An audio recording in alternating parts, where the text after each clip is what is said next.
खुलुमबाय रायजोफोर आं बे समाव मोननैसो सुंद' आपडेट लानानै फैलायबाय रायजोफोर गुबै आपडेटआव थांनायनि सिगां आङो नोंथांमोननो मोनसे खौरां होग्रोनो सानदों रायजोफोर थांनाय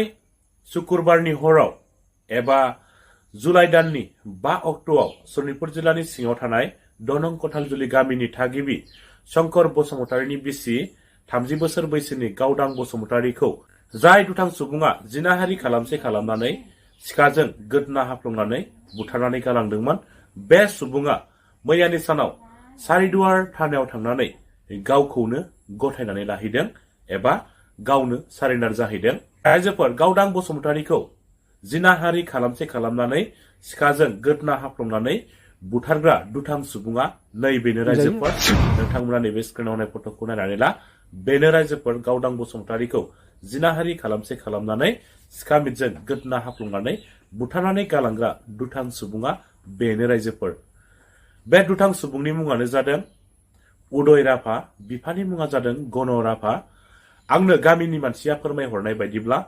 बे दुथां सुबुं उदय राभाया रुंसारि गावदां बसुमतारी मोननि गामि गंसेनिनो जायो होननानै आंनि सिगाङावहाय बिसोरनि गामिनि मानसिया फोरमायहरदों रायजोफोर थारैनो बेबायदि लांसुनिया दुथां सुबुंखौ गाज्रि आखुनि मानसिखौ माबायदि साजा होनांगौ नोंथांमोना कमेन्ट खालामहरबानो जाबाय रायजोफोर दाना फैदो गुबै आपडेटआव रायजोफोर BTR गोरोबथानि MOS नि सायाव आसामनि गिबि मन्त्रि डक्टर हेमन्त बिश्व शर्माजों BTR नि गाहाय मावफुं सोद्रोमा आरो एबसुनि दैदेनगिरिफोरा मेल जुथुमदों बे रिभिउ मिटिंआ गुबैयै आसाम सरकार BTR सरकार आरो दुलाराय बर' फरायसा आफादनि गेजेराव जादोंमोन रायजोफोर मैयानि सानाव जानाय रिभिउ मिटिंनि गुबै आयदाफोरा मा नोंथांमोननो आङो फरायथिनानै दिन्थिलांनो सानदों नोंथांमोना नैबे स्क्रिनाव होनायखौ नायनानै लाब्लानो जाबाय 1 नम्बराव दङ BTR आव आरोबाव गोबां गामिफोर सोसनबावनाय 2 नम्बराव दङ बारग' NDB फोरनो आबुङै अनसुंथाइ होजोबनाय 3 नम्बराव दङ BTR गोरोबथानि 5.3 दफा बायदियै FRA 2006 नि गेजेरजों सनितपुर आरो बिश्वनाथ जिल्लायाव थानाय बर'फोरनि हानि जेंनाफोरखौ थाबैनो आबुङै सुस्रांजोबनाय 4 नम्बराव दङ कार्बि आलं आरो डिमा हासावआव थानाय बर'फोरनो ST हिल्स मोनथाय होनाय 5 नम्बराव दङ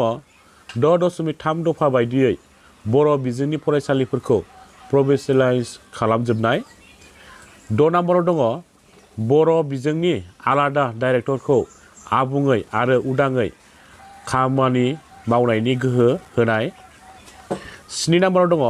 BTR निफ्राय माखासे अफिसार आरो साख्रिआवलाफोरखौ सोलाय सोल' खालामनाय 8 नम्बराव दङ BTR आव गोदानै नांगौबायदि साख्रिनि मासि सोरजिनाय आरो लांदां जानानै थानाय मासिफोरखौ थाबैनो आबुं खालामफिननाय 9 नम्बराव दङ गोरोबथानि थांखि आरो सानस्रि बायदियै बड'फा उपेन्द्रनाथ ब्रह्म सेन्ट्रेल इउनिभारसिटिनिफ्राय जागायनानै एनेक्सार 1, 2, 3 आरो 4 बायदियै गासैखौबो मावफुंनाय आयदाफोरानो गुबैमोन रायजोफोर मैयानि रिभिउ मिटिंआव मा थांखिखौ लानानै सावरायलायनाय जादोंमोन नोंथांमोना निश्चय मोनथिखाबाय रायजोफोर मैयानि रिभिउ मिटिंआव सोर दैदेनगिरिफ्रा बाहागो लादोंमोन आङो नोंथांमोननो फरायनानै दिन्थिनि रायजोफोर रिभिउ मिटिंआव BTR नि गाहाय मावफुं सोद्रोमा मानाव गेदेर मुस्रि प्रमद बर' लोगो गाहाय मावफुं सोद्रोमा गबिन्द बसुमतारी दुलाराय बर' फरायसा आफादनि गाहाय बोसोनगिरि मुस्रि खुंख्रा स्वर्गियारि लोगो आफादगिरि खोरोमदाव औवारी गाहाय नेहाथारि गनिन्द्र बसुमतारी बुंथिगिरि अबित नार्जारीजों लोगोसे आसामनि मस्ट सिनियर अफिसारफोर BTR नि प्रिन्सिपाल सेक्रेटारि आरो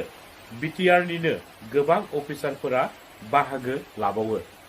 नोंथांमोना खोनाखाबाय नङा होमबा सोर बाहागो लादोंमोन थारैनो जुदि BTR गोजोन गोरोबथानि दखल थानाय गासैबो खामानिफ्रा आबुङैनो फैबाय थानाय समफ्राव मावफुंजाजोबाब्ला BTR सरकार आरो दुलाराय बर' फरायसा आफादा मा फिननाय होगोन जोङो फैबाय थानाय समावसो जोङो मोनथिनानै मोनसिगोन नङा होमबा रायजोफोर रायजोफोर दिनैनि सुंद' आपडेटआबो बेखिनियानो